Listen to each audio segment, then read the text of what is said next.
నిజంగా నాకనిపించింది. చైనాకు ఒకసారి వెళ్తే ఎలా ఉంటది? అక్కడ స్టడీస్ ఎలా ఉంటది? మా వాడిని చదివిపిద్దామని నేను ఫిక్స్ అయిపోయాననమాట.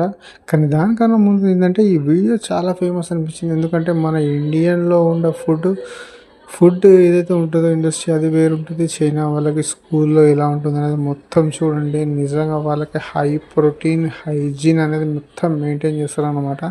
నిజంగా నేనైతే ఇది చూసిన తర్వాత అనిపించింది నిజంగా వాళ్ళు ఎందుకు ఇంత అప్డేట్‌లో ఉంటారు. ఏదైనా సరే ఎడ్యుకేషన్ అయినా సరే, ఫుడ్ ఇండస్ట్రీ అయినా సరే నిజంగా వాళ్ళు ఎప్పటికైనా సరే ఒక 10, 15 సంవత్సరాలు ముందే ఉంటారనిపించింది. వాళ్ళ ఫుడ్ చూడండి ఎలా ఉందో. మనలాగా మనకు మళ్ళీ రైస్ ఇదంతా చాలా తక్కువ. వాళ్ళు తినే ఫుడ్ మొత్తం ఇలా నూడిల్స్‌తోటి, సూప్స్‌తోటి ఎక్కువ మటుకు వాళ్ళు వెజిటేబుల్ ఎక్కువ ప్రిఫర్ చేస్తారు. మీరు చూడొచ్చు. మనం చాలా తక్కువ ఏదో స్ప్రింగ్ ఆనియన్ గానీ ఇది తినడం చాలా తక్కువ. కానీ వాళ్ళు ప్రతి దాంట్లో carrot, cabbage, spring onion, beetroot ఇవన్నీ ఏవైతే ఉంటాయో తప్పకుండా ఉంటాయన్నమాట. సో, ఇది వాళ్ళు చూడండి ఎంత హైజీనిక్‌గా అడుగుతారు. చూడండి ప్రోటీన్, కార్బోహైడ్రేట్స్ అన్నీ అన్నమాట. ఇలా ఉంది వీడియో బాగుంటే లైక్ చేయండి.